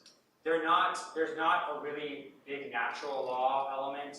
They're essentially a divine command. It's a divine command theory system. So the definition of justice is what God commands. So if you say this law is God's law, if we reliably derive these rulings from the revelation, then it can't be unjust. It doesn't make sense. However, in the Quran itself, it gives exemptions. You can't eat pork, but if you're dying of starvation, you can eat pork. You can't denounce God. You have to believe in God. But if someone has a gun to your head, or is forcing you to renounce God, you can. It doesn't matter. Okay? If you're traveling or you're sick, you don't have to fast. So there's an acknowledgement that these rules actually need exceptions to them because something is happening. There's something wrong. God wants something else in the situation. Once that other thing has been introduced, then you can start looking for that other thing in other places. So they say, okay, women are pregnant, they're breastfeeding. That's very much like being sick or traveling. So they also don't have to fast. So there's this, the way this is thought about and articulated is through two things. One, those aims of the Sharia, so those rights of the 5 rights of the slaves of God: life, property, family, reason, religion, and dignity. These are goods that are aimed at. Maslaha just means general good. Harm is avoided, good is sought out. How are these defined? They're defined culturally.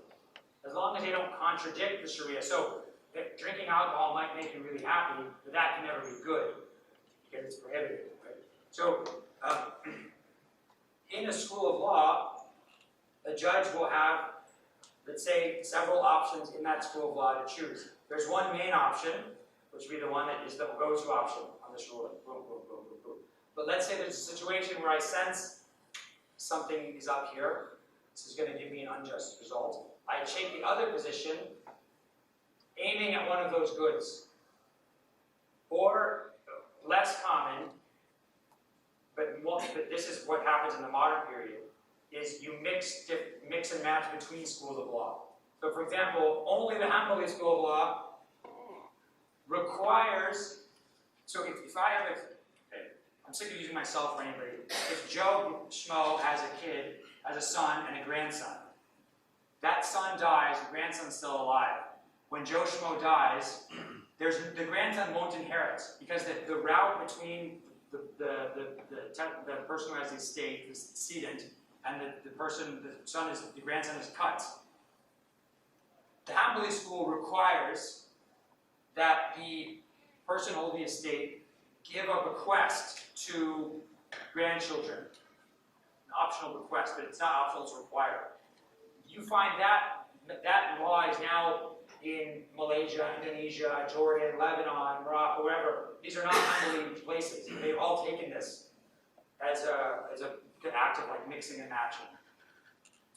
So the plurality of the Sharia is used as a way to take alternate options when the judge or the scholar in question feels that a clear injustice or harm is being done. Does that answer your question?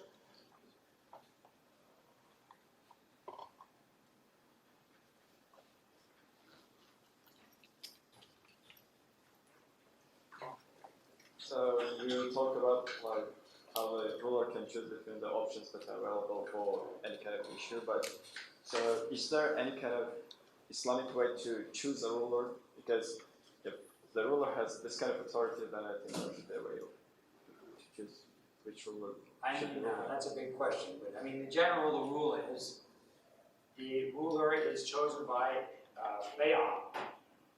So there's something called the Ahl wal-Aqd. The Ahl wal-Aqd are the people, it means the people who loosen and bind. These are the elites. Exactly who they are, it depends where you are, right? So they are the ones who pledge allegiance to the ruler and give that ruler legitimacy.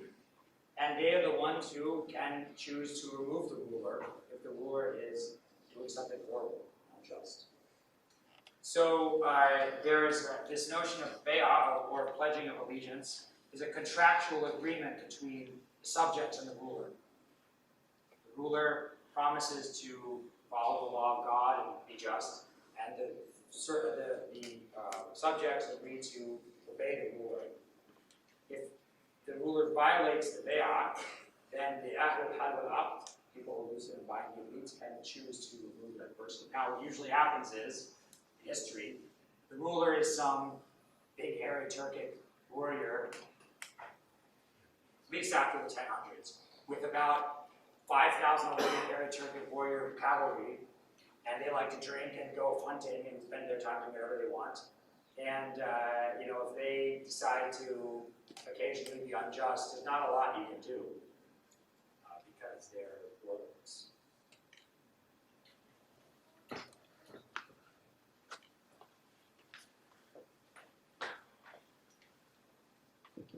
Thank you.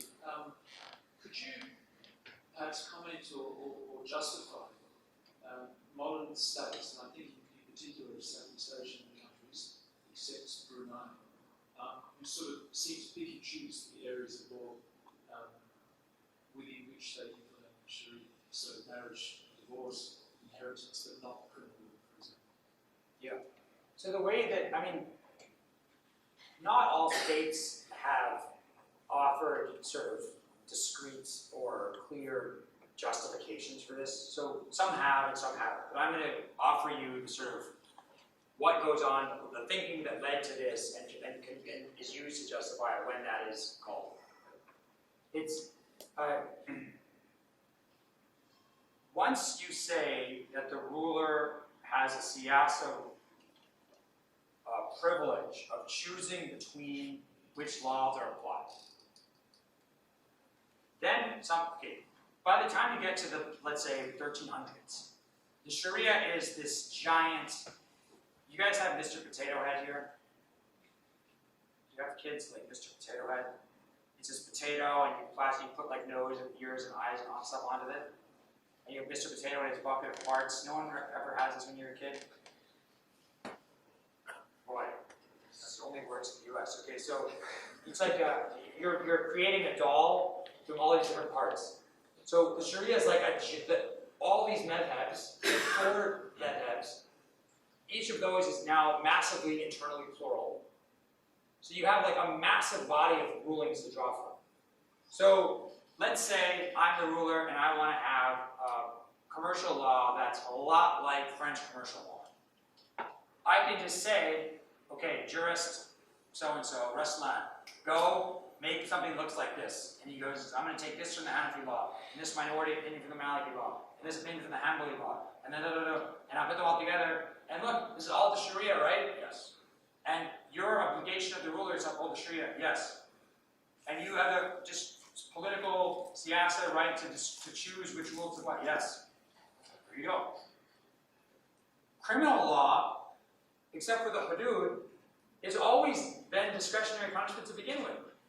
So there, if I say I want to have, instead of like the Ottoman tradition of our books of criminal law, we're just going to use the French books. As long as it doesn't contradict the Sharia. For example, you can't flay somebody alive. You can't mutilate somebody by cutting off their nose or they're poking out their eyes. But if you say, prison, hard labor, and prison as instead of bastinado and execution, this is always been the discretion of the ruler in criminal law. In family law, the way they do it is by, again, this mixing and matching process. So, in the Hanafi school of law, if the husband's drunk and he issues a divorce decree, the divorce is binding, it's valid. Well, okay, we'll take the Maliki law, but that's not the case. Or in the, et cetera, et cetera. So you mix and match. Where does this become problematic? It becomes problematic if the ruler introduces a law that clearly contradicts the Sharia. So if I say, and this happened in Tunisia in 1960 under Habib Bourguiba, he said there's no, people are not allowed to fast during Ramadan because we're engaged in the jihad of development. And then he said, and the two chief muftis, the Hanafi and the Maliki mufti standing behind me, they're going to give a fatwa, okay, and they both, the next day they said, no, this is not okay, they both were fired. But the point is, the only time this doesn't work is if you go and say, for example, you are not allowed to pray.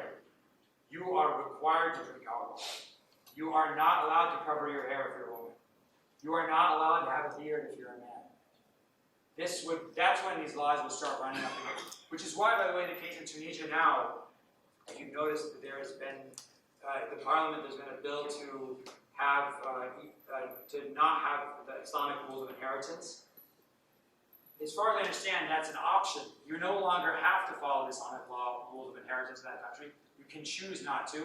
But if they were to say, you cannot follow the Islamic laws of inheritance, then any Muslim scholar who accepted that and validated that would be, as far as I know, in big trouble. Because that person would be validating the prohibition of what God has commanded.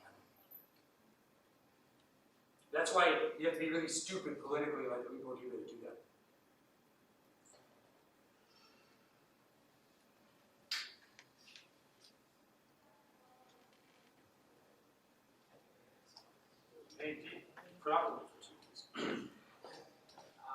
I guess my question would be a little bit of anthropological nature. You mentioned that for the ruler to take, for example, the French law,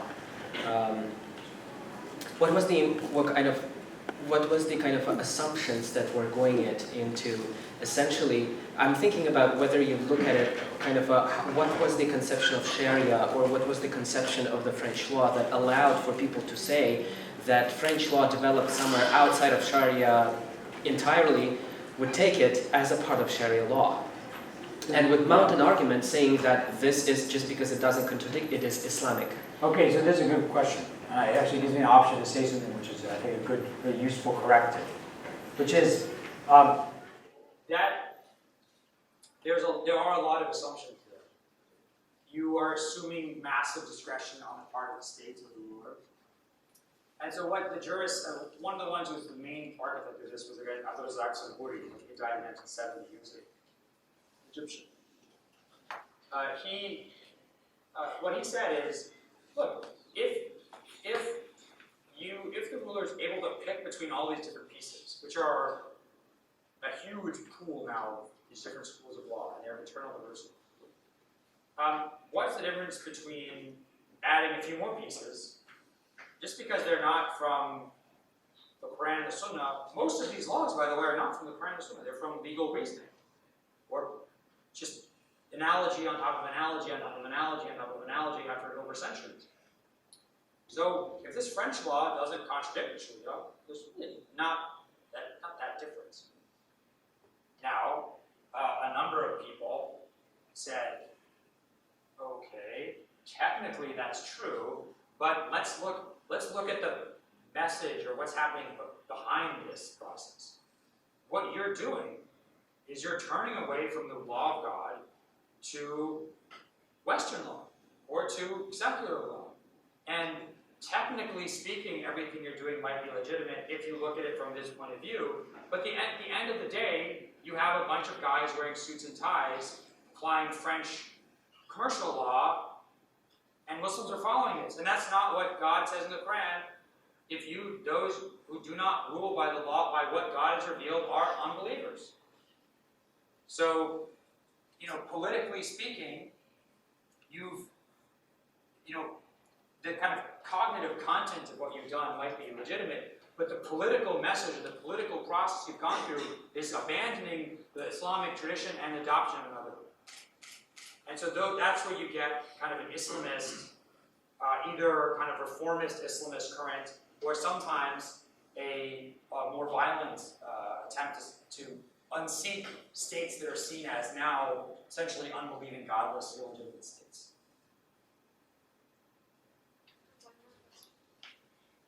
That's it? You can talk to me in person. It's fine. I'll be here for a few minutes. One last question. Oh, well, she had a question too. Okay. Yeah, thank you, Professor, for your nice presentation. Actually, you talked about Sharia law. So, in my country, recently government developed a law inheritance law. Both male and female get the equal property.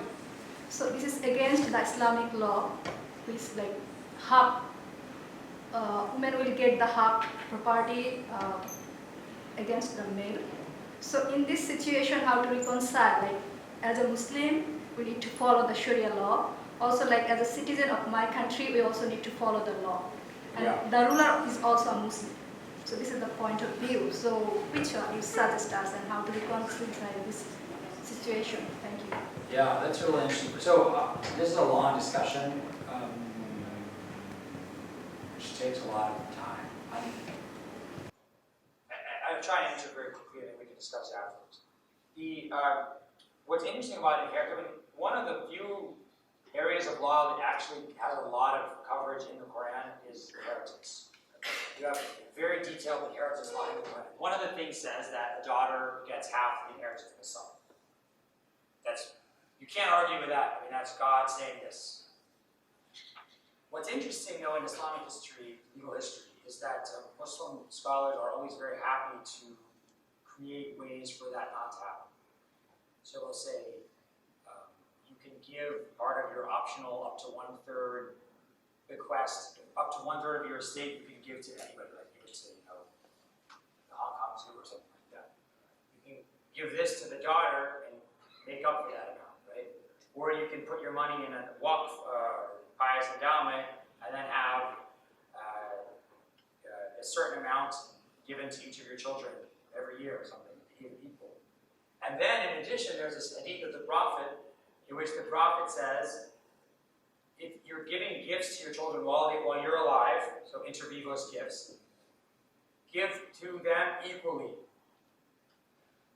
So here you have this valorization of the idea of giving equal amounts to children. Now, the general thinking among Muslim scholars historically is that there's no reason given for any of this. The assumption is you give the son more because the son has to take care of his female relatives if they're not married. He has to pay a dowry when he wants to get married. So that's why. But that's an assumed reason. That's a retroactively derived reason. Well, what's interesting is not only do you have this hadith where the Prophet says, give to the children equally, but the fact that Muslim scholars historically had no problem finding ways for the dad to give the daughter equal to the son. If they're undermining, if there's a reason for this law, a wisdom behind it, they're undermining that wisdom. My opinion, this is just my opinion, this is Jonathan Brown's theory for better or worse. If it's right, I'll make a lot of money. If it's wrong, great. But my theory is that this is like pork eating. So the inheritance laws are like eating pork. Why do we not eat pork? Because God says so. Why do we pray 5 times a day and not 6 times? Because God says so. Why do we fast in Ramadan on another month? Because God says so. Right? Why is it that when women make up fasts when they're menstruating, but they don't make up prayers they miss when they're menstruating? It's because that's what God says. So if it's just what God says, and there's no reason behind it, then there hasn't historically been any harm in a state or a scholar or a judge finding ways that makes it possible for a father or mother or whatever to give the daughter equal to the son in this case. So in that sense, what the government's doing here is totally legitimate. But you have to ask yourself, I have to ask myself, I'm not Bangladeshi, I'm not planning to go there anytime soon, but I would ask myself, what are you really trying to do? If what you really think is that Islamic law is unjust, if what you really think is Muslims need to transcend this medieval tradition and embrace a secular world in which you realize that modern values and human rights and all this stuff are really where truth is at and not in God's revealed wisdom, following the precedent of the Prophet, then what the state is doing is not legitimate, at least from a Muslim perspective. So here it's really about, do you trust the party doing this or not? Do you trust their motivations? I'm not full of trust for the current Bangladeshi government, but maybe some people are. Because lots of Muslim scholars have done exactly that thing. For example, the Iranian government, this is an interesting case.